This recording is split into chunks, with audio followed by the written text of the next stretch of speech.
nous allons commencer. Considérant les questions qui ont été posées, j'ai comme l'impression que nous allons faire le procès des banquiers. Mais je ne serai votre avocat, je serai juge.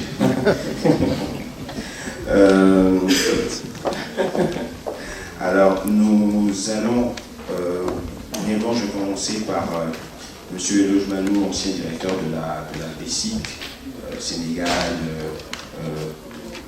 Centrafrique, Côte d'Ivoire et Bénin, et aujourd'hui consultant. Vous avez certainement dû, dans l'exercice de vos activités, eu à examiner des dossiers d'accès, de faire des demandes de crédit. Alors, concrètement, nous allons rentrer dans le vif du sujet. Enfin, quelles sont les réelles conditions d'accès au crédit bancaire dans notre zone du roi? Ou en général, puisque vous avez même fait la Centrafrique.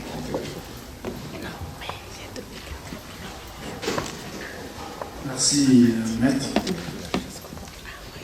Bonjour. Bonjour. Bonjour à l'Assemblée. Merci de nous avoir invités pour présenter un thème qui a été intitulé l'accès au crédit bancaire. Ce thème, nous l'avons déjà dit, nous avons essayé de redimensionner le thème pour l'intituler l'accès des entreprises au crédit bancaire.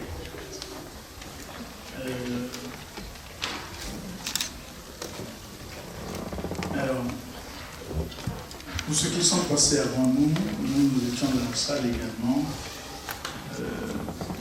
ont beaucoup parlé des banques et de comment les banques travaillaient à financer les entreprises, comment les banques travaillaient à financer l'économie du pays et comment elles réussissaient à le faire. Le crédit, ce n'est pas de la charité. Un crédit, il est fait pour être remboursé. Et accéder au crédit, il faut se préparer pour accéder à un crédit. Donc, un crédit, je pourrais dire, ça se mérite.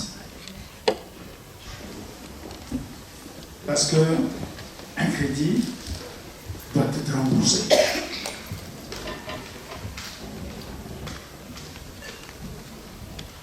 En 2018, les banques de la zone UEMOA ont accordé près de 15 000 milliards de nouveaux crédits aux entreprises, ce qui représente une progression d'environ 17,50% par rapport à 2017. Donc, les banques accordent des crédits aux entreprises. Maintenant, on peut distinguer. Il y a les grandes entreprises et le plus souvent, le problème ne se pose pas pour les grandes entreprises. Ou alors les filiales des multinationales. Souvent, on nous fait un reproche de préférer ce segment. Donc, il y a les grandes entreprises. Et puis, viennent les PME et les très petites entreprises. Et le plus souvent, le problème, c'est là où il y a souvent des difficultés.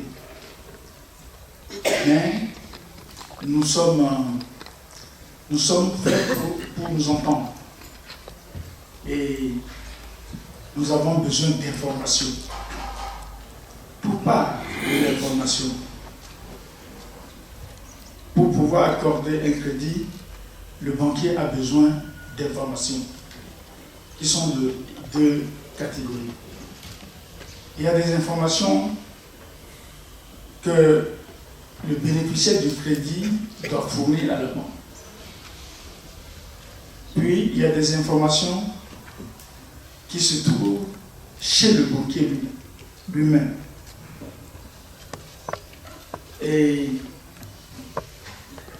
Ces informations, dans les deux cas, doivent refléter la sincérité. C'est très important pour la suite du dossier. Il faut que les informations qu'on nous fournit soient des informations sincères. Ces informations ont 3 piliers. Le premier pilier, c'est la connaissance du client, à savoir l'historique de la relation avec le client. Le deuxième pilier, c'est l'analyse économique et financière de la situation du secteur dans lequel se situe l'entreprise. Et le troisième pilier, c'est l'appréciation des besoins et des modalités de couverture du risque.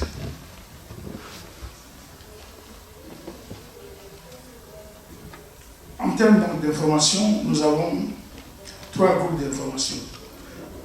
Les informations en provenance du client lui-même. L'une des premières informations est d'ordre juridique et qui se réfère le plus souvent, sinon, dans tous les cas, au statut de la société. Nous avons besoin de savoir que la société est régulièrement créée et que les statuts, qu'ils soient notariés ou sous seing privé, nous avons besoin de savoir comment la société est créée, comment elle fonctionne, comment elle vit. Parce que nous avons aussi besoin de savoir qui sont les actionnaires de la société. Quelle est la proportion des actions détenues par les actionnaires. Nous avons besoin de savoir également qui sont les dirigeants, l'identité des dirigeants, la moralité des dirigeants, la compétence et la formation des dirigeants. Et enfin, nous avons besoin de savoir quels sont les pouvoirs des dirigeants. Deuxième type d'information, l'organisation commerciale et industrielle, à savoir les moyens humains dont dispose l'entreprise pour mener à bien sa mission. Les moyens industriels, les moyens commerciaux dont dispose l'entreprise pour mener sa mission. Nous avons également besoin de savoir quelles sont les activités de la société, à savoir les produits de la société, le marché, l'état de la concurrence, la clientèle et les fournisseurs.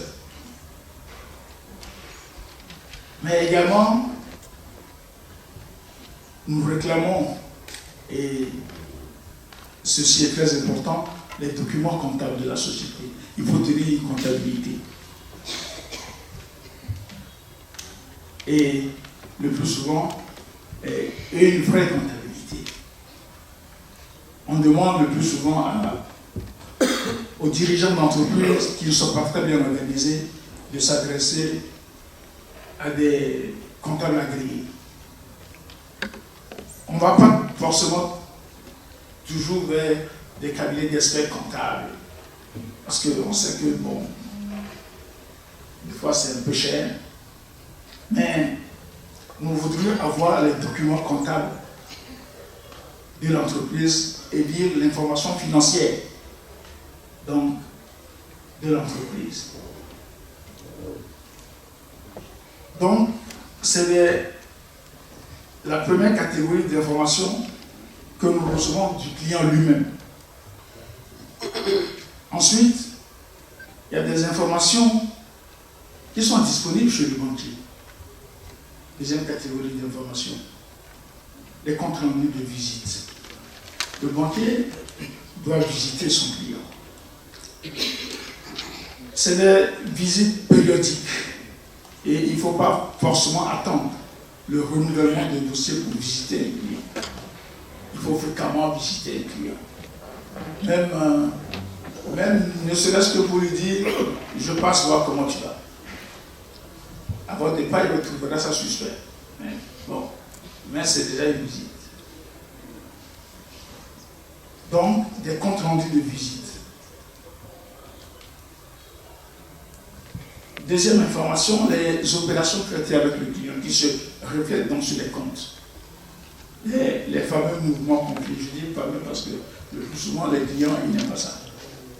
Il est là, on me demande des mouvements. C'est vrai que ce n'est pas pour tous les types de crédits qu'on demande des mouvements. Voilà. En investissement, on ne demande pas forcément des mouvements.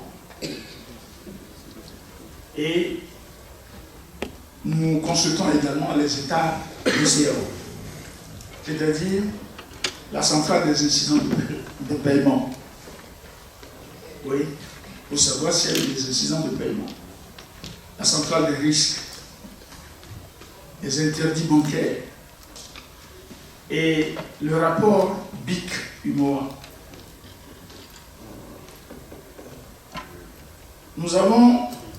Nous pouvons accéder à des informations, mais externes de la banque. Et le plus souvent, il faut s'informer. On s'informe par le moyen de la presse.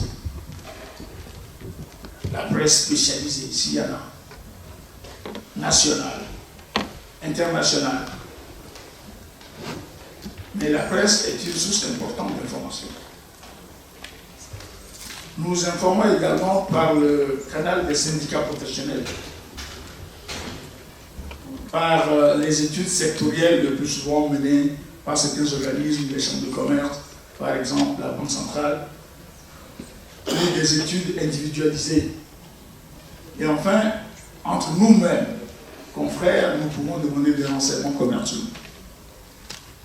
Demander des renseignements commerciaux à un confrère qui vous le donne, pas qui vous dise, voilà, mon client, il a tant comme engagement, il a des positions prédictives de temps, mais c'est des ordres de grandeur, le plus souvent, qui sont communiqués. Parce que, c'est vrai, c'est des confrères, mais c'est des concurrents aussi. Et nous réclamons le plus souvent des plans de financement et des comptes de résultats prévisionnels. Mais là, il faut avoir des compétences à l'intérieur de l'entreprise pour pouvoir le faire. Et le plus souvent, c'est ces genres d'informations que nous n'arrivons pas à avoir.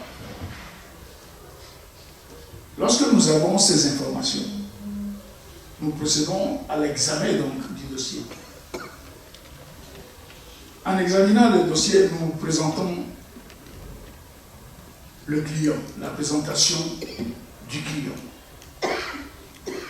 Nous présentons son activité, les relations bancaires et les engagements auprès des autres confrères. Nous déterminons le besoin communiqué par le client lui-même, mais nous ne prenons pas pour monnaie comptant le besoin exprimé par le client. Nous l'analysons et nous sommes un peu critiques, voilà, par rapport à ce qui a été déclaré, et nous nous situons à chaque fois dans le secteur d'activité donc de la demande de financement. Nous voyons sur ce marché les principaux clients, les principaux fournisseurs, la politique commerciale. La politique commerciale pour une banque, c'est de dire, lorsqu'elle a élaboré sa politique de crédit au cours de l'année, elle dit, pour l'ensemble des crédits que je vais accorder, je donne un exemple, ça fait 10 milliards. Dans les 10 milliards, les télécoms feront 1 milliard, l'agriculture fera 500 millions, ainsi de suite. De telle sorte que, très souvent, en cours d'année, il faut qu'on sache où est-ce qu'on en est. Donc, selon les secteurs d'activité que nous finançons. Naturellement, nous devions également nous pencher sur le fonctionnement du compte, apprécier les stocks, les dettes fournisseurs. Et enfin,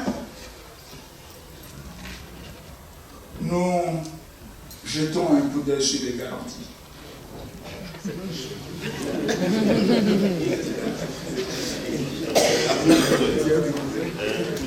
Pourquoi je dis un coup d'œil?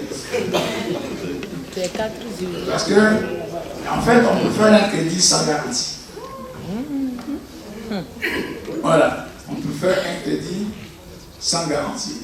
Parce que la garantie ne fait pas le crédit. Vous pouvez présenter une très belle garantie et ne pas avoir le crédit.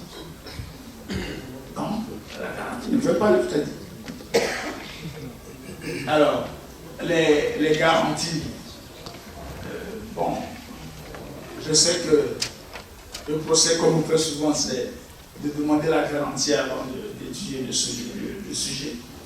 Mais rassurez-vous, le banquier le plus souvent, il étudie la demande de financement et il voit par la suite la garantie.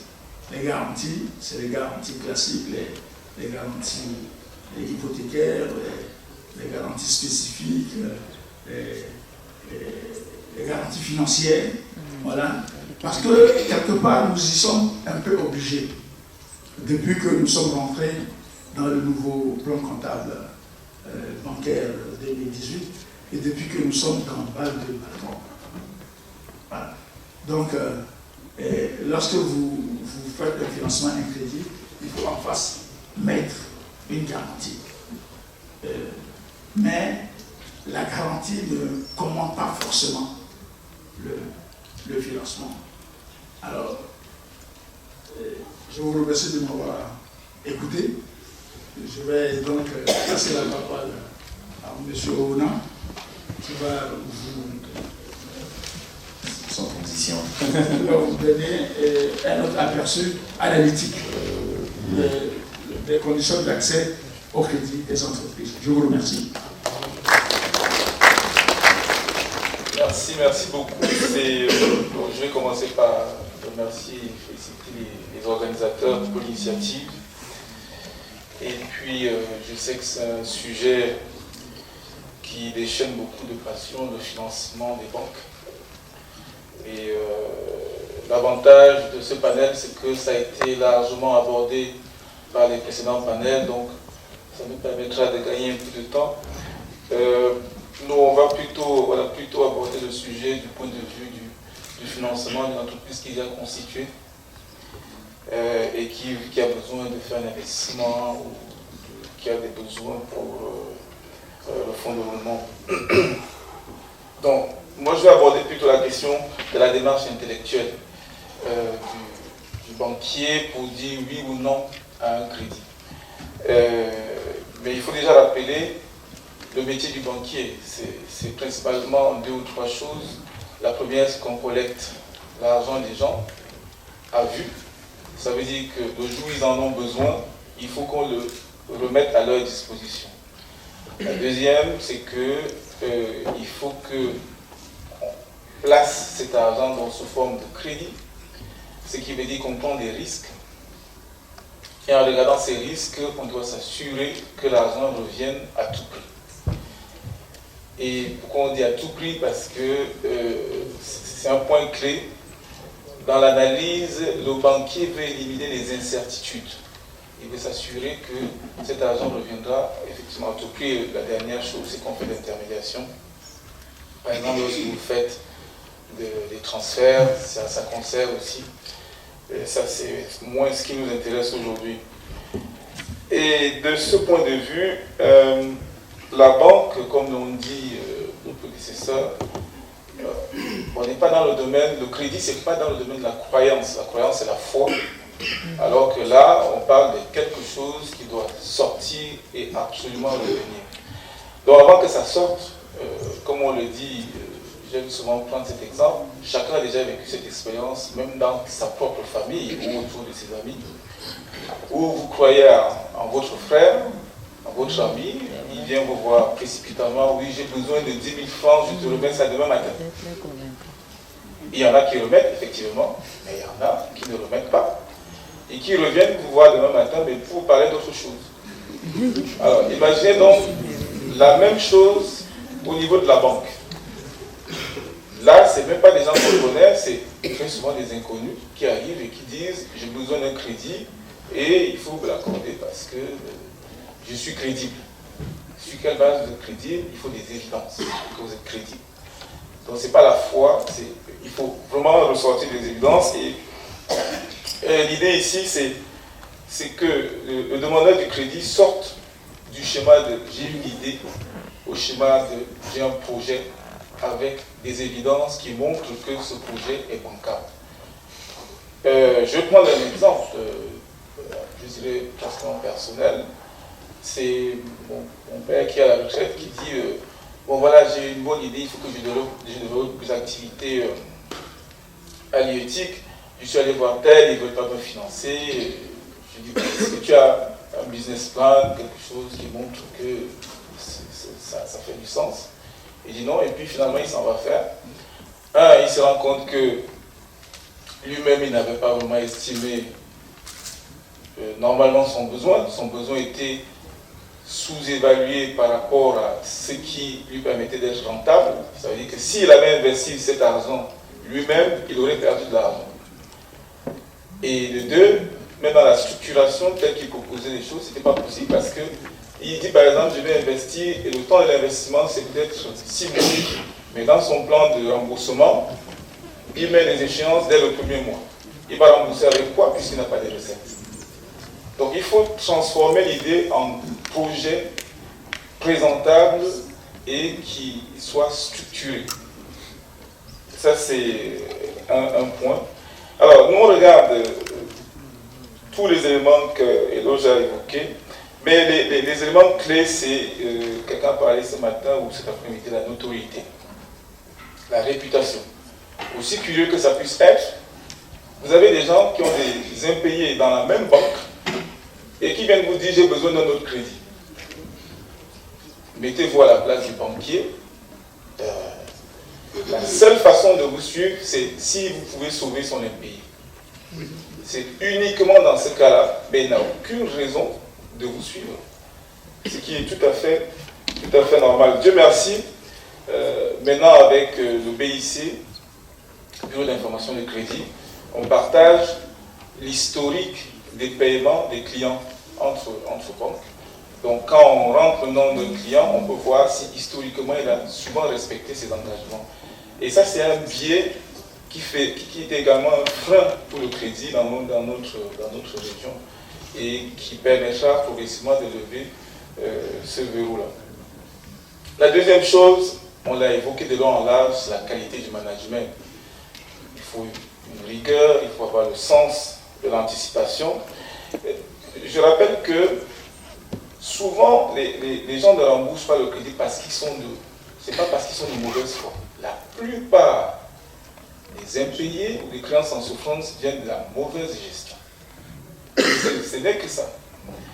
Et je peux vous dire même 80% des mauvais crédits, c'est la mauvaise gestion, le manque d'anticipation, les mauvais calculs, on n'a pas bien estimé le projet et puis on se retrouve à payer des intérêts, on a des retards de paiement, on n'a pas anticipé sur le fait par exemple que le client que je suis en train de livrer, il pourra me payer dans 6 mois. Malheureusement, même si le paiement est dans 6 mois, les intérêts ont déjà absorbé votre marge. Et vous vous trouvez dans une situation compliquée. Il y a également la fiabilité des chiffres. Les chiffres comptables, on ne dit pas forcément qu'il faut des chiffres validés par un expert comptable, mais des chiffres qui sont pertinents, qui font du sens et qui reflètent votre activité. De même que lorsque vous avez un projet, il faut qu'il y ait une cohérence dans les chiffres du projet par rapport à votre marché. Vous ne pouvez pas dire, je prends un exemple, que vous allez faire un hôtel 5 étoiles à Lomé et vous aurez un taux de remplissage de 100% alors que celui qui est là n'a pas déjà un taux de remplissage de 100%. Il faudra que vous expliquiez stratégiquement comment vous allez faire. Est-ce que vous allez amener des clients par ailleurs ou vous allez déjà lui prendre tous ces clients et ramener d'autres clients? Il y a la question de de l'expérience même de la banque sur certains types de crédits. Je suis désolé de le dire par exemple. Dans le domaine du pain au Togo, les banques sont de plus en plus frileuses. Ce n'est pas parce que les femmes sont de mauvaise foi, c'est parce que le marché est saturé et il y a une forte concurrence régionale. Donc on va regarder ça également pour se dire, mais qu'est-ce qui fait que si nous on vous finance, vous allez faire la différence par rapport à ceux qui sont déjà là. Et en plus, on a des taux de casse importants. Récemment, on va être un peu plus frileux sur ce secteur d'activité. Après, on a la structuration même du projet ou du financement. Quelque chose qui est clé, c'est la source de remboursement. On vous accorde un financement, il faut que l'argent revienne. Je vais prendre un exemple, on a deux exemples. Dans les deux sens, on a une cliente qui a un restaurant, qui m'appelle et qui dit j'ai besoin que vous me financiez, je suis dans votre banque depuis, mon restaurant marche bien, mais vous ne m'accompagnez pas. Je dis ok, c'est bien, ça se passe bien. On va aller visiter le restaurant, Et puis quand on revient, maintenant pour monter le dossier, on se rend compte que le compte existe bel et bien, mais il n'y a pratiquement pas de mouvement dans le compte. Et elle explique ce qui est logique, hein, que ce qu'elle fait, c'est que quand elle achète, quand elle a les recettes, elle va immédiatement au marché acheter. Ce qui est bien. Mais admettons qu'on lui donne le crédit. Qu'est-ce qui nous prouve que, quoi qu'elle soit de bonne foi, quand elle aura les recettes, elle viendra les verser dans la banque. La banque a besoin d'être rassurée que l'argent reviendra à tout prix pour vous faire confiance. Et à contrario, je vais donner un exemple d'une dame qui a un grand hôtel ici sur la place, qui a commencé en vendant des yaourts. Et le conseil du DG de l'époque, dans les années 80, il lui a dit, il faut faire en sorte que tout ce que tu encaisses, tu le déposes à la banque. Elle a commencé avec un petit crédit, je crois, de 2 millions à peu près, et aujourd'hui c'est une milliardaire. Parce qu'elle a gardé ce concept en tête que j'encaisse, je dépose à la banque, même si ça doit ressortir, et ça reflète son activité, la banque a continué à la financer pour des montants encore plus importants. Donc la notion du cash flow qui revient à la banque est très très importante. Et enfin, comme l'a dit Eloge, c'est après qu'on regarde les garanties. Puis quand on a fini de se dire sur l'essentiel de ces points, on dégage le moins d'incertitude possible, on va se demander, est-ce qu'il faut une garantie? C'est pour ça que, par exemple, les multinationales, parce que ce n'est pas un gros risque, on ne va pas demander un recours parce qu'on sait que quand on regarde tous les premiers critères, en général, ils les respectent et on leur donne une facilité sans garantie. C'est aussi pour ça qu'il y a des financements. Si vous venez à la banque, vous dites j'ai besoin d'une avance sur un des comptes, ou sur une facture qui est payable par quelle société, une société très solvable. A priori, on ne va pas vous demander des garanties parce qu'on part du principe que si vous nous domiciliez fermement le paiement qui est à l'origine de ce marché, il suffit qu'on vérifie que vous avez effectivement livré et on attend le paiement, on va vous faire une avance de 80%, 90% de cela. On le voit aussi par exemple dans le financement des importations. Vous voulez vendre un produit, si on est sûr que vous avez des défauts, on peut vous ouvrir un crédit documentaire, s'assurer que la marchandise arrive avec la qualité qui est requise sur le marché, et par des phénomènes de tiers détention par exemple, que vous pouvez livrer et que l'argent est encaissé dans les livres de la banque. Donc en gros, encore une fois, effectivement, les garanties, ce n'est qu'un recours. Ce n'est pas tout le temps que la banque demande une garantie, c'est quand elle a le sentiment qu'il peut avoir une incertitude sur l'un ou l'autre cas, dans l'un ou l'autre cas, qu'elle fait recours à la garantie. Mais encore une fois, ceci n'est pas général. Chaque dossier est vraiment unique. Vous pouvez demander un crédit aujourd'hui. Au moment du renouvellement, on vous dit que ce n'est pas possible parce qu'il y a beaucoup de paramètres. Ça peut être simplement que votre actionnariat a changé, a bougé un peu. Ça peut être que la réglementation a bougé. Ça peut être que l'appétit de la banque dans votre secteur a bougé. Pas plus tard que ce matin, moi j'étais à une réunion et on a un gros client qui a, je crois, à peu près 14 milliards avec nous pour des questions réglementaires, 14 milliards d'engagement. Pour des questions réglementaires, on ne va pas renouveler son dossier. C'est à nous maintenant de chercher une solution pour qu'il puisse s'endetter ailleurs. Pourtant, c'est une très bonne signature parce que la réglementation a changé, on est obligé de décliner. Ceci dit, je vais aussi aborder un sujet qui revient souvent. Il faut reconnaître que les gens pensent que le banquier sait tout. Le banquier ne sait même rien, en fait. Quand vous venez avec votre dossier, il faut lui expliquer tout. Si vous m'amenez un dossier sur le diamant, je ne sais pas comment on peut financer l'extraction du diamant. Je n'ai aucune idée. Donc, il faut lui expliquer, quitte à vous faire assister par on a parlé des incubateurs, on a parlé des cabinets conseils, on a parlé d'ainsi de suite, pour qu'on traduise ce langage-là en langage financier. Donc nous-mêmes, parfois, nous avons besoin de compétences. Parfois, votre dossier peut échouer parce que vous êtes tombé sur le mauvais gestionnaire de compte, parce qu'il n'a pas compris votre dossier. Comme vous pouvez tomber sur un gestionnaire de compte vraiment brillant, vif, qui comprend le dossier ou à qui vous avez bien fait comprendre le dossier et qui va bien le soutenir. Ça, c'est un volet. Et de l'autre côté, les clients aussi ont besoin d'être accompagnés. Pour que, comme je l'ai dit, qu'ils traduisent leurs idées, leurs projets en langage bancaire. Voilà ce que je peux dire sur ce point-là. Merci pour votre attention.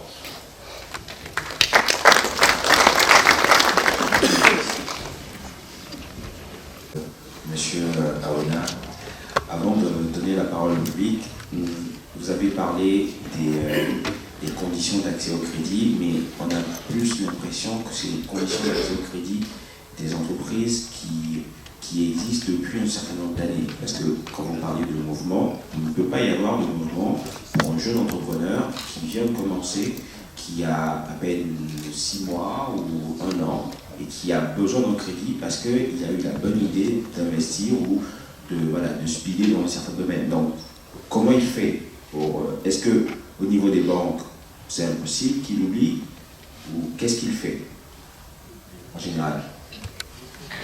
Bon, c'est pour ça que j'ai essayé de circonscrire le débat parce que je pense que les 2 précédents panels répondaient un peu à toutes ces questions, de dire que les banques ne peuvent, en résumé, les banques ne peuvent pas faire tout.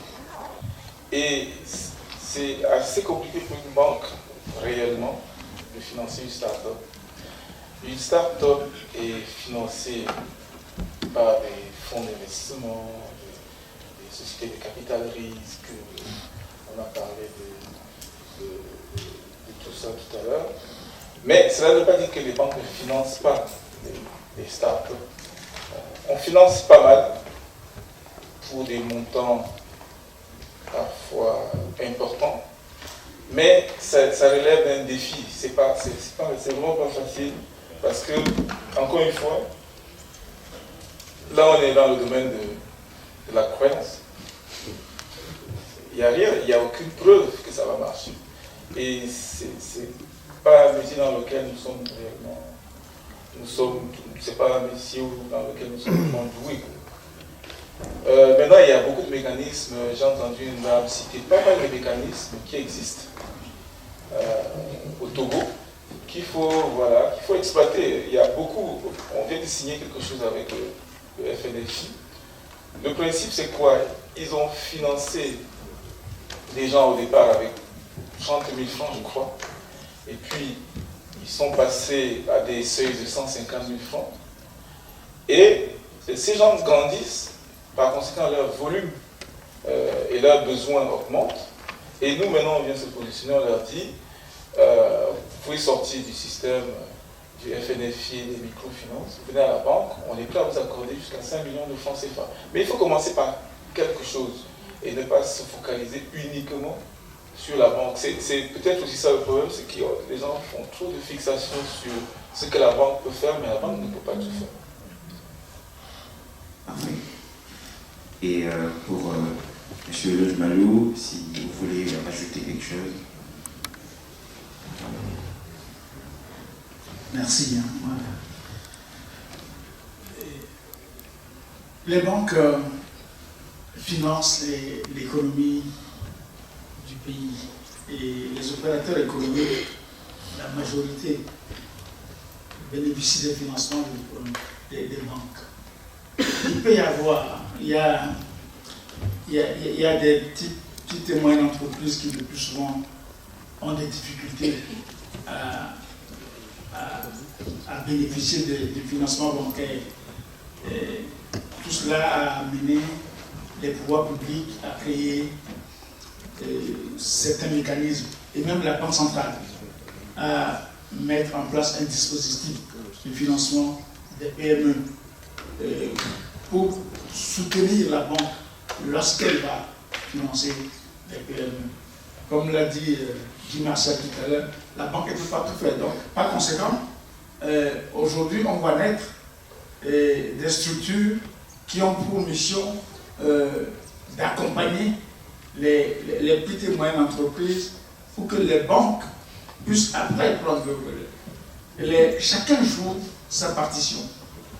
L'État joue sa partition et les banques vont jouer leur partition.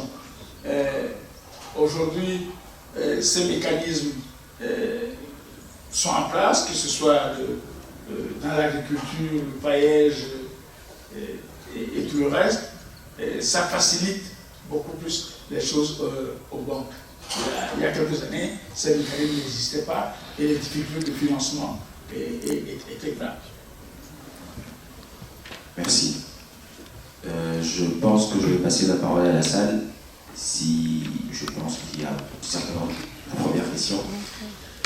Bonjour, merci à tous. J'attendais ce moment depuis le matin. Je ne vais pas parler aujourd'hui. Ça sera sous forme d'un témoignage et d'une proposition. Avant tout, donc je m'appelle Haïté Ajaron. Je suis un entrepreneur engagé et promoteur du bouillon de cuisine naturel et local AfriCube. Je suis issu de la diaspora, je suis revenu au pays il y a à peu près 3 ans. Et je savais déjà que je n'allais pas compter sur les banques pour financer mon projet. Donc j'ai pris les fonds que j'ai pu prendre à droite à gauche, je suis venu, j'ai fait mon unité de production, j'ai fait toutes les études possibles et inimaginables, voir la viabilité du projet, la faisabilité du projet, s'il y avait un marché derrière. Et j'ai fait mon produit, donc il était là, il existait, j'ai commencé la commercialisation. À un moment donné, il y a eu un engouement, j'ai dû maintenant, dire bon, je peux maintenant peut-être aller voir les banques, mon produit il est là, je fais des ventes, j'ai l'expertise, j'ai le marché, il me manque les ressources. J'ai dû faire, je sais pas, 5-6 banques, il y en a même qui sont venus me voir. Et j'ai eu des expériences vraiment totalement décalées avec ma réalité d'entrepreneur. Et j'ai entendu tout à l'heure le monsieur parler de charité. Donc évidemment, je ne suis pas venu chercher la charité, et bien au contraire. Moi, je suis venu donner aux banques une opportunité de faire de l'argent. Donc ce n'est pas vous qui... Je ne demande pas l'argent gratuit, mais vous allez faire l'argent avec moi. Mais pour ça, il faut un minimum de risque. Et je ne sais pas, la culture du risque au niveau des banques, je ne sais pas, j'ai un petit témoignage, donc une banque, je ne dirais pas le nom, en face de moi j'avais un analyste, soi-disant analyste de risque, qui m'expliquait tranquillement que pour couvrir le risque du crédit qu'il voulait m'accorder, il avait besoin de 120% de couverture de risque. 120%. Donc, c'est-à-dire, si je demande 100 millions, je dois mettre en garantie une maison de 120 millions. Donc, soit je lui rembourse ces 100 millions avec intérêt, soit il prend ma maison à 120 millions. Donc, gagnant-gagnant. Donc, où est le risque? Enfin, quel est son métier? Si ma maison vaut 80 millions, là, il y a un risque. Il y a le risque qu'il perde 20 millions. Donc là, c'est vrai que ça, c'est son boulot. Est-ce que je lui prête les 100 millions et peut-être je vais perdre 20 millions s'il ne réussit pas? Là, là, on parle vraiment de risque. Sinon, il n'y a pas de risque. Donc, ça, c'était la première chose par rapport aux banques. Je voulais voir vraiment avec vous la notion de risque dans la banque. Parce que vous avez parlé des métiers du banquier. Le risque en fait partie. Pas plus tard qu'hier aussi, j'ai rencontré un banquier qui m'a proposé, ok, crédit de 150 millions. Tout était bien. Et il me dit, sur 3 ans. Donc, je sais pas, sur 3 ans, 150 millions.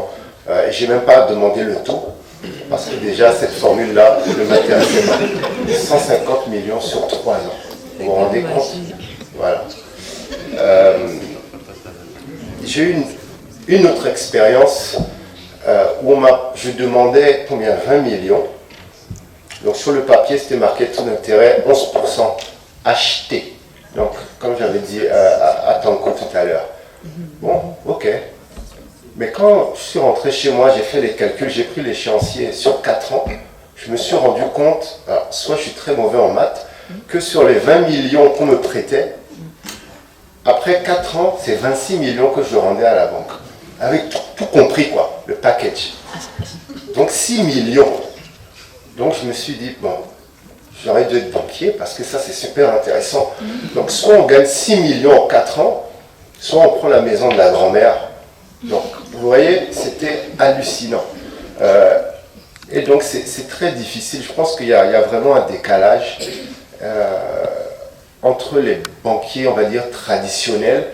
Et quand je vous ai écouté aussi, j'ai trouvé que même la façon dont vous parliez, votre langage est tellement différent des personnes qu'on parlait ce matin, les fonds d'investissement, M. Badini, Mme Thio. C'est pas la même chose. Il n'y a pas le même dynamisme, pardon. Et donc, moi, j'avais une petite proposition à faire, ou bien peut-être ça existe déjà, je ne sais pas. Au-delà de la banque, on va dire traditionnelle, vous vous occupez des grandes entreprises qui n'ont pas besoin de garantie, etc. Est-ce que vous ne pouvez pas avoir, je ne sais pas, des filiales ou des bureaux pour vous occuper des start-up, les futurs champions, les futures grandes entreprises en fait, avec des parce que vous avez parlé des gestionnaires qui ne connaissent pas notre secteur d'activité. Moi, je ne peux pas venir à Aura Bank et demander à un gestionnaire, vous allez sans doute me le donner. S'il ne connaît pas mon secteur d'activité, ce n'est pas moi qui va le fournir. Vous voyez? Donc, avec peut-être des banquiers qui sont anciens entrepreneurs ou chefs d'entreprise, qui connaissent nos difficultés, et peut-être là, au niveau du risque, vous allez dire, ok, au niveau de la banque traditionnelle, on a toutes ces normes, tout ça, mais on va faire une petite filiale pour les startups, togolaises, entre autres, et là, on va pouvoir peut-être prendre plus de risques. Plus de risques parce qu'on voit que, ok, il y a un marché en face. Le produit est innovant. Le promoteur est dynamique, il sait ce qu'il fait, il a un leadership. Voilà. Donc, c'est ça que je voulais, disons, proposer. Et c'était pas du tout un coup de gueule, c'était vraiment pour partager, que vous vous mettiez à notre place 1 minute. Et juste une dernière chose, ça c'est une anecdote, hein. Vous parliez du cash flow tout à l'heure, de la dame des yaourts, donc qui va chaque jour mettre son argent à la banque. Je ne sais pas, hein. Aller à la banque chaque jour déposer de l'argent, je ne sais pas si vous avez déjà fait l'expérience, c'est un calvaire. La queue, vous allez peut-être perdre plus d'argent que ce que vous allez même déposer. Parce que votre temps c'est de l'argent. Ou bien vous prenez un stagiaire spécial dépôt retrait. Non, on ne peut pas faire ça. On ne peut pas faire ça. C'est pas possible. Non, c'est pas possible. Sincèrement, donc je veux dire, il y a beaucoup de choses à faire et ça serait vraiment intéressant de rencontrer des entrepreneurs comme nous, qui sommes déjà dans la place depuis quelques années, les Tanko, les Karitari, Africube comme moi, et discuter un peu de nos besoins. Encore une fois, on ne demande pas la charité, on a déjà mis des millions de notre propre argent, on a sacrifié nos familles, nos tout. On ne demande pas la charité, on veut faire le business. Merci.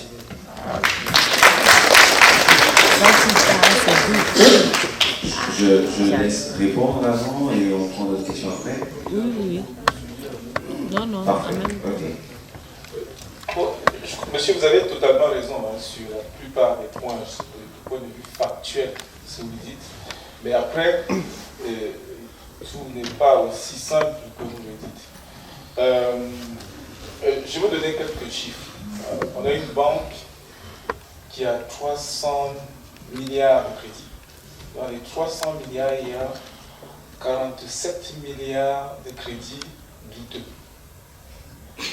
Voyez-vous, quand on a vécu une telle expérience, effectivement, il y a des bons, mais il y a aussi pas mal de casses. Chez nous, on a à peu près 27% des crédits au PME. Alors, dans cette enveloppe-là, le taux de casse qu'on a sur les PME est de 39%. Vous comprenez? Il y a forcément des raisons qui relèvent de la responsabilité du client, mais il y a aussi forcément des raisons qui relèvent de la responsabilité de la banque. Soit elle n'a pas bien évalué le risque au départ, soit elle n'a pas bien suivi. Il y a tous ces cas de figure-là. Donc, moi j'essaie d'exposer les choses pour que les gens les voient froidement. Si je vous dis des choses jolies ici, vous allez venir à la banque, vous allez dire, oui, il est venu dire des choses qui sont sympathiques, et puis on m'a refusé le crédit. Et ce que je disais aussi, c'est que chaque dossier est vraiment unique. Vous pouvez aborder un point de la présentation, mais peut-être le dossier est rejeté pour d'autres points qui n'ont rien à voir avec ça. Donc, sur la question des taux, ça c'est un débat qui est très ouvert, mais je vous dis que le capital il coûte plus cher que le taux. Si vous prenez un actionnaire qui met de l'argent dans votre entreprise, il sera plus exigeant que ce taux-là.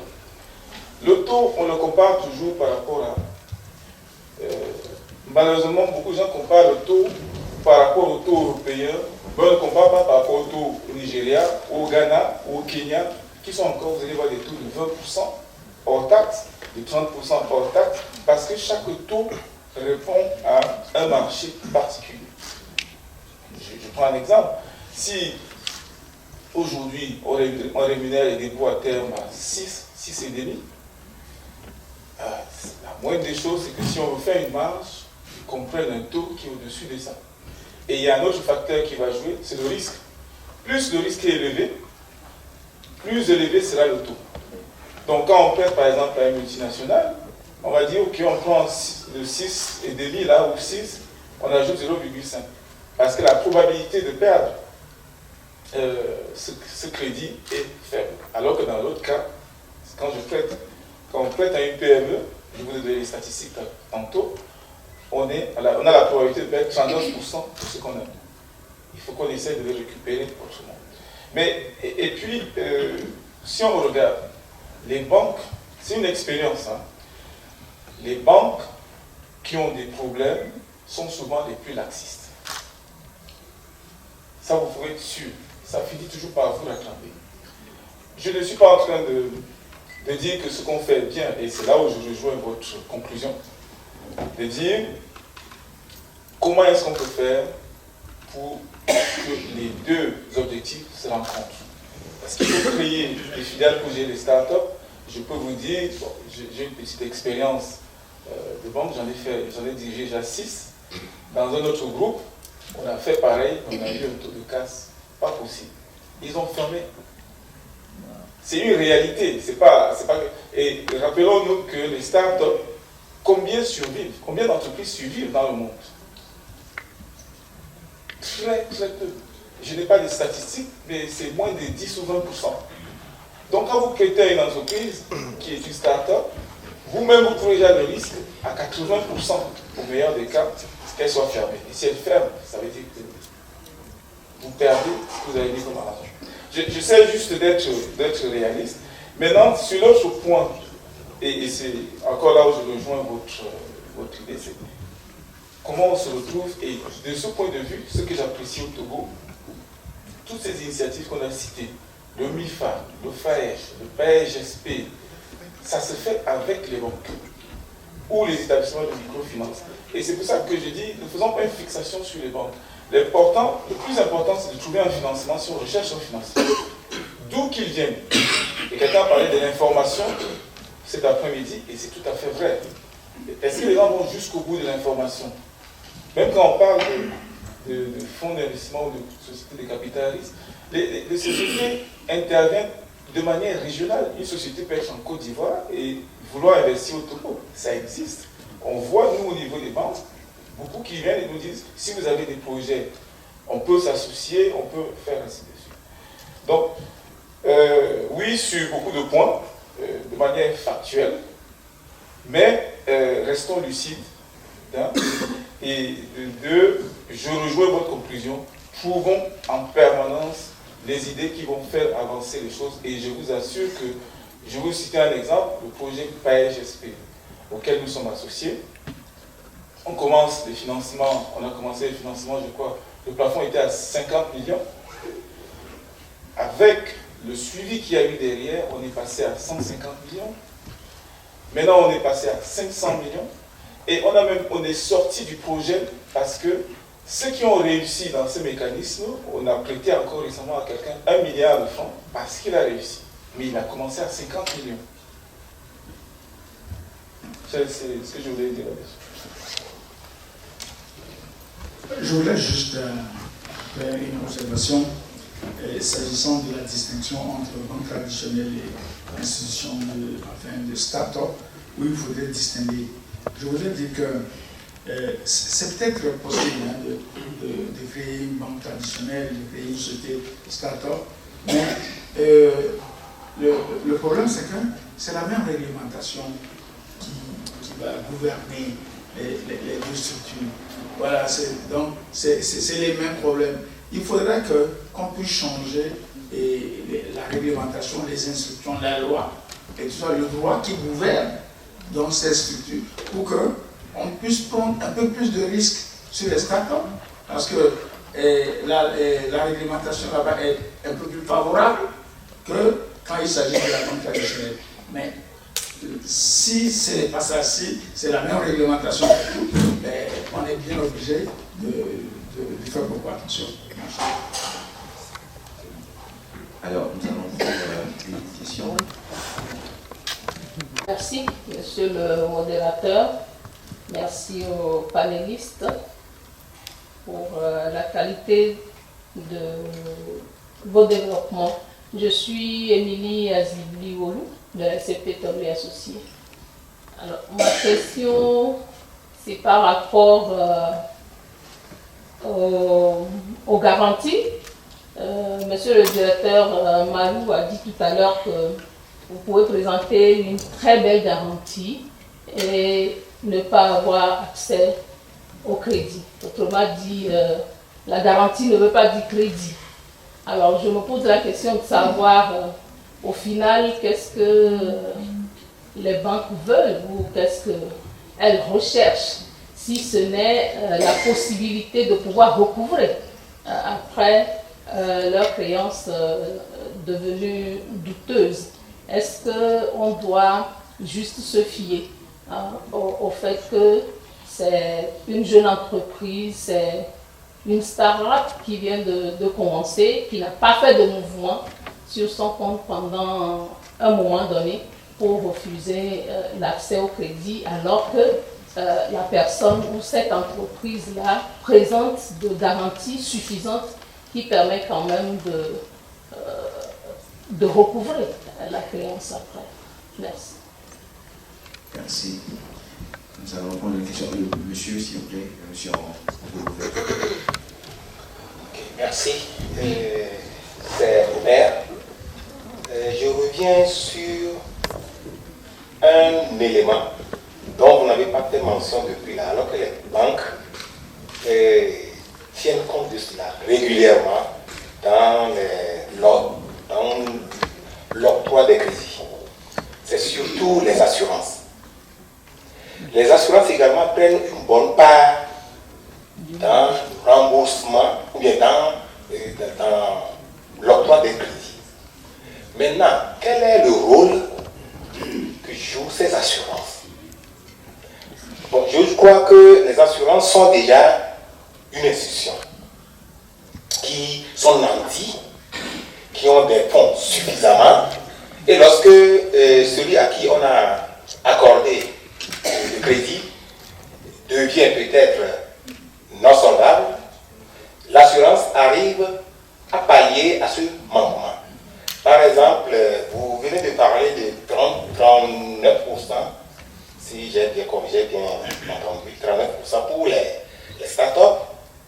Mais tout ça, là, ça rentre un peu dans les risques. Si les banques ne peuvent pas assumer un peu le risque, nous ne pouvons pas amorcer quand même le développement.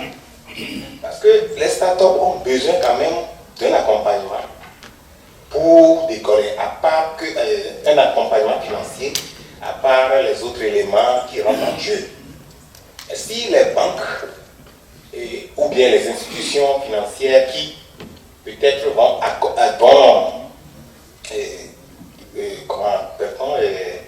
assurer cela avant que les banques ne prennent la relève et que les institutions d'assurance interviennent dedans, ils prennent une bonne part dans ce crédit, ou bien la personne paie un certain nombre de parts dedans. Est-ce que cela n'est pas suffisant pour qu'on puisse avoir à accorder ces prêts ou bien ces crédits à ces startups? Merci. Merci. Nous allons prendre madame. Merci. Je voulais savoir pourquoi est-ce que généralement, ou très souvent, les banques ne souhaitent pas financer les lignes de publicité, de marketing. Or, pour beaucoup d'entrepreneurs que nous sommes dans cette salle, on a déjà investi nos propres moyens pour nos unités de production. Nos produits ont déjà une certaine clientèle. L'activité marche, on a une bonne notoriété parce qu'on s'est souvent cassé la gueule les précédentes années et on a acquis une certaine maturité aujourd'hui qui fait de nous de bons partenaires avec ces banques. Mais quand on soumet une demande de crédit, notre ligne publicité dont on a besoin aujourd'hui pour faire connaître et décoller est systématiquement réduite, voire même de 50%. Merci. Merci. Je pense que nous allons répondre assez par question et après nous allons prendre les deux autres. Oui. Donc, s'agissant de la question de Mme Émilie Adibi, alors, elle est convaincue que lorsqu'on a une garantie, on peut obtenir le crédit. Sauf que nous sommes banquiers. C'est-à-dire, nous collectons les fonds du public et nous les retournons sous forme de crédit. Nous ne sommes pas des prêteurs à gage. Ça, c'est notre. Voilà.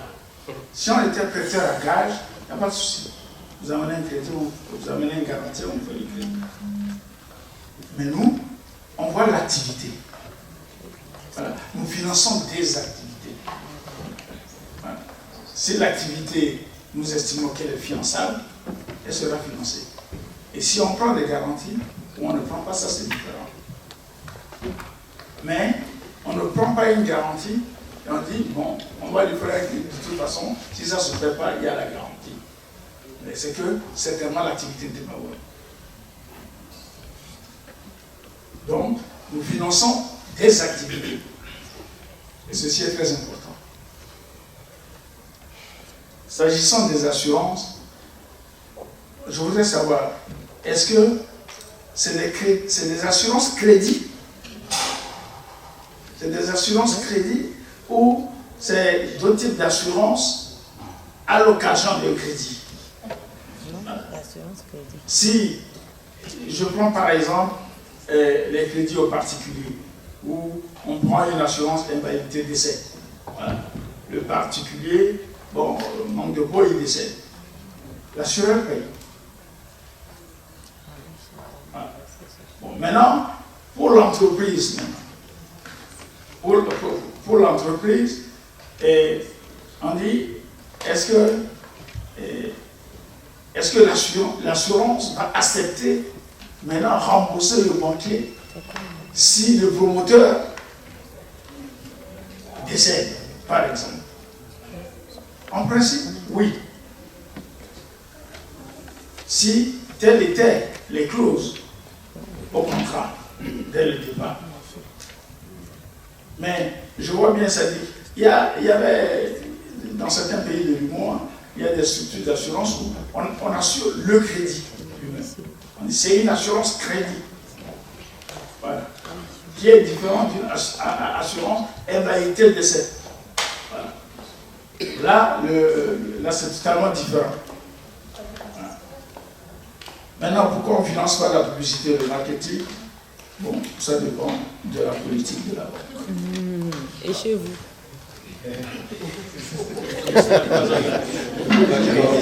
Je dirais qu'il est consultant maintenant, donc c'est plutôt le nouveau directeur en activité qui je vais.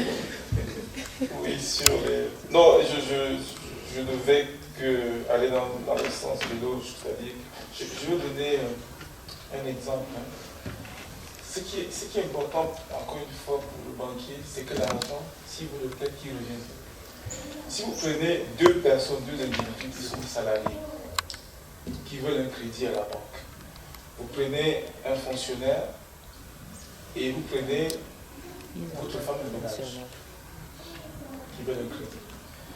Le fonctionnaire, la banque va lui donner le crédit, les yeux fermés, parce qu'elle est sûre qu'il a un salaire tous les mois qui va venir rembourser le crédit. De deux, les fonctionnaires démissionnent rarement. Il reste quasi systématique, 99% des fonctionnaires restent dans la fonction publique jusqu'à leur retraite.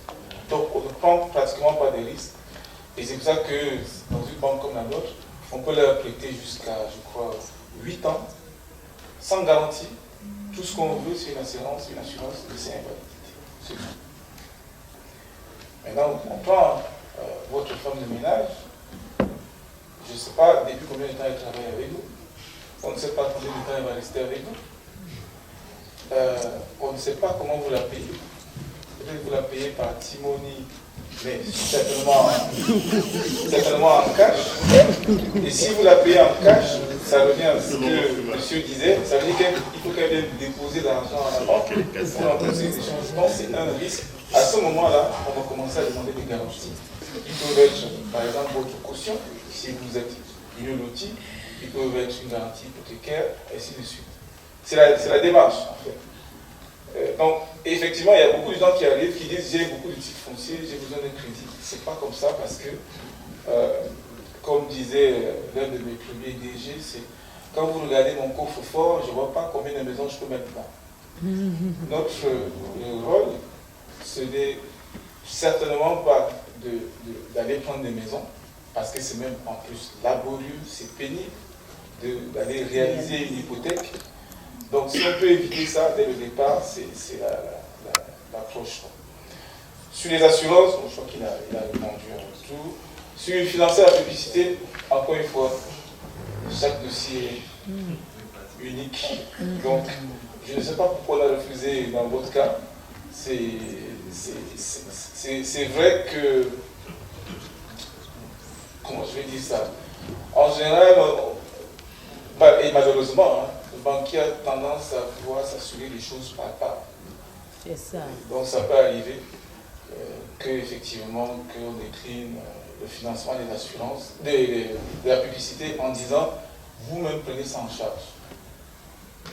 Mais ce n'est pas systématiquement comme ça.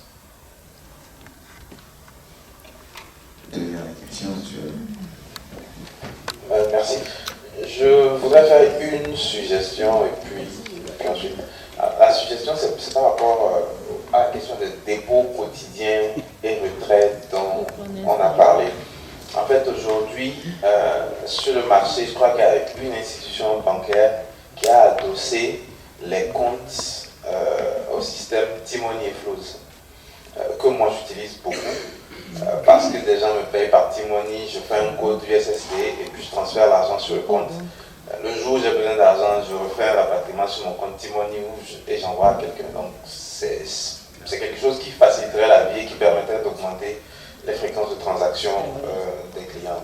Maintenant, l'autre aspect, c'est pour tirer peut-être une conclusion, en tout cas pour les entrepreneurs. J'image la chose, ou bien je caricature la chose comme telle. C'est comme un bébé, un adulte, et puis une paire de chaussures pointues 6 et pointues 41. Vous êtes jeune entrepreneur, il faut savoir que vous ne pouvez pas chausser du 41. Et que un bébé ne peut pas chausser du 41. Donc, un jeune entrepreneur qui n'est pas multinational, ce n'est pas la peine qu'il s'approche d'une banque. À moins qu'il y ait un mécanisme étatique intermédiaire. Aujourd'hui, le MIFA, le FAI, etc. peuvent amener des jeunes entrepreneurs vers les banques.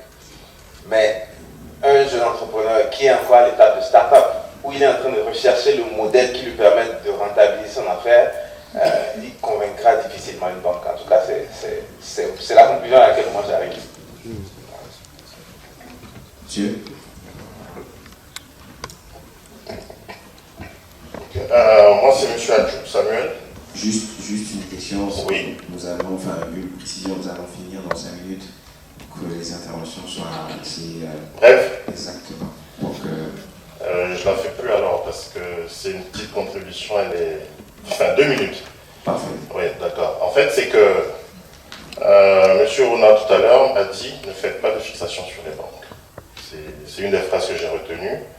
Et moi, je voudrais faire juste une petite contribution. Ça ressemble beaucoup à ce que m'avait dit un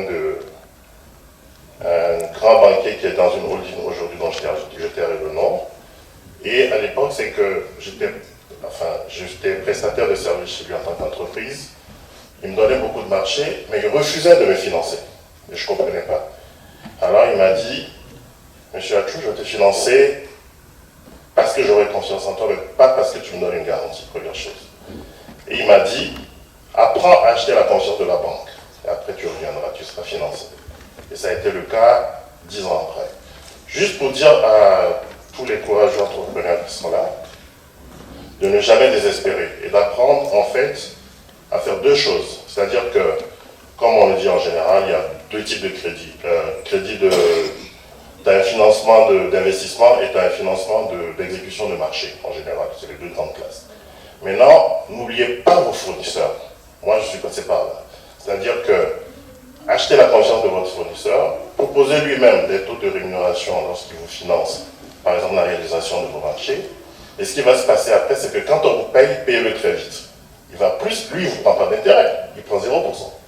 Lui, il va plus vous aider à réaliser vos marchés, donc à ramener l'argent chez la banque, et petit à petit, vous allez acheter la confiance de la banque. Et quand vous aurez suffisamment d'argent sur votre compte, demandez un petit crédit, 1 million, 2 millions, 3 millions à la banque, elle va vous la prêter.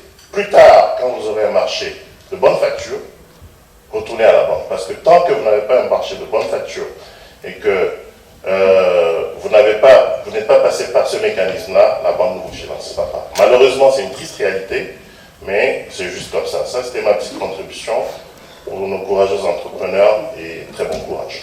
Merci. Parfait. Merci beaucoup. Merci. Nous allons prendre une dernière question. Oui, bonsoir à tous. Je suis Folie-Édouard Kwebiakwe. Mes propos, par moments, peuvent être un peu désobligeants, mais je m'excuse d'avance.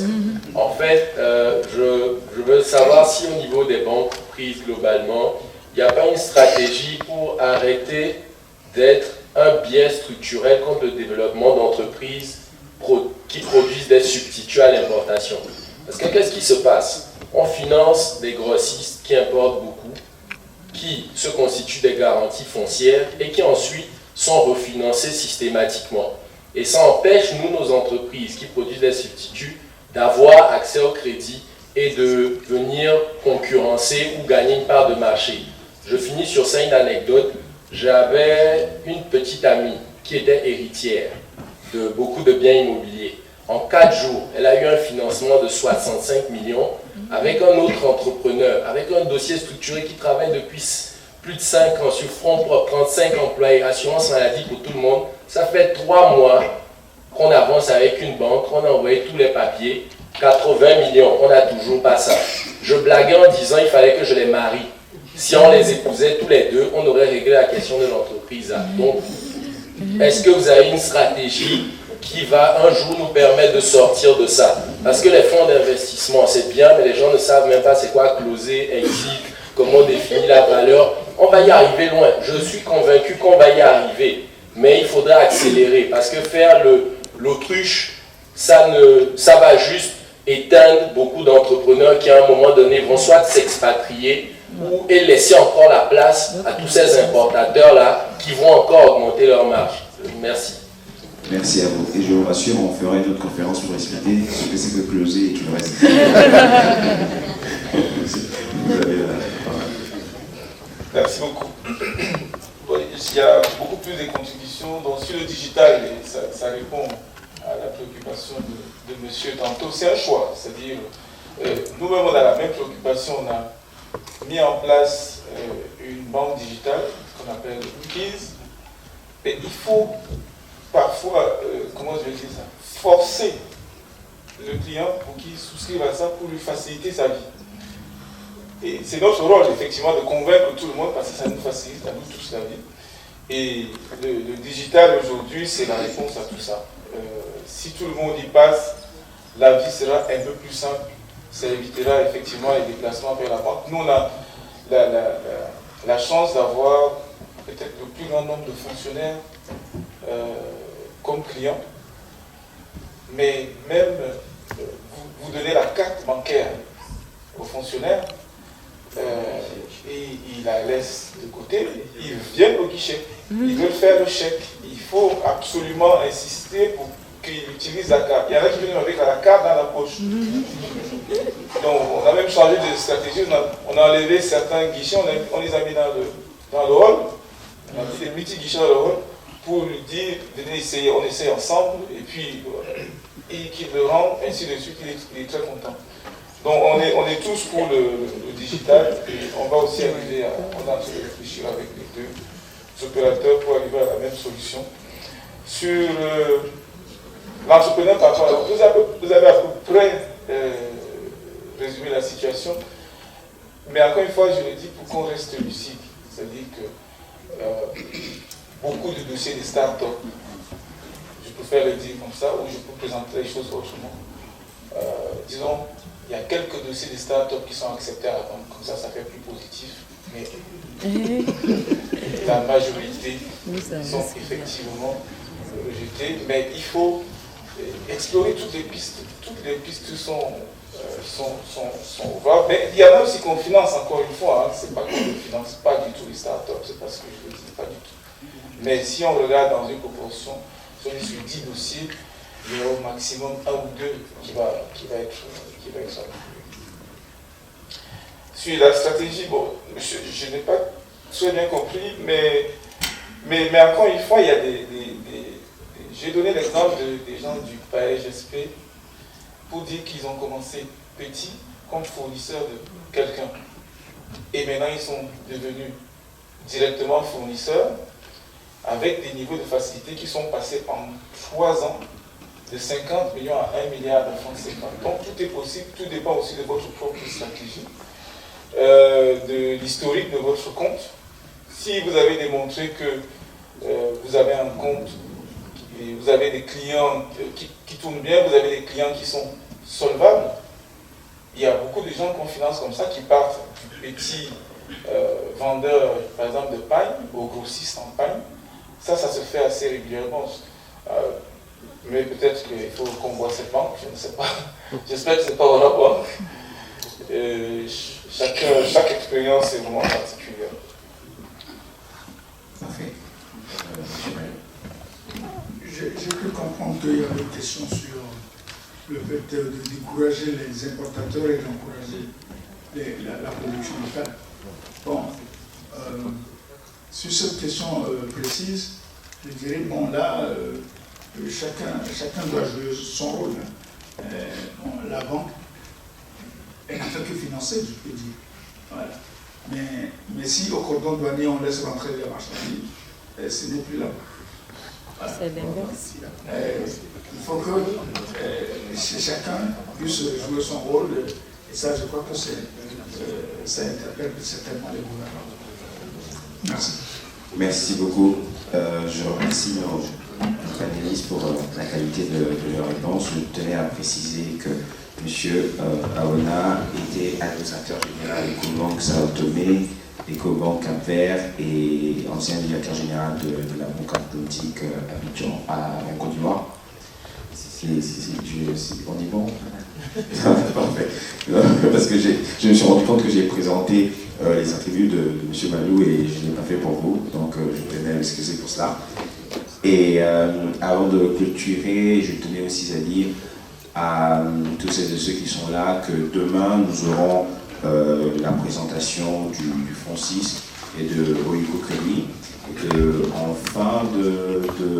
à la fin, nous allons avoir une rencontre porteur de projet et fonds. Donc du coup, tous celles et ceux qui veulent y participer, vous pouvez d'ores et déjà, pour plus de célérité, donner par exemple votre nom à Madame Montant. Comme ça, demain, nous n'allons pas perdre peut-être le temps à encore voir lever les mains et tout le reste. Donc je vous remercie. Avant de partir, nous allons aussi prendre un petit café, comme ça s'est fait avant. Bons travaux à nous tous et à demain. Oui, il faut préciser l'heure, Maurice. Ah, on commence à 9h demain. Parfait.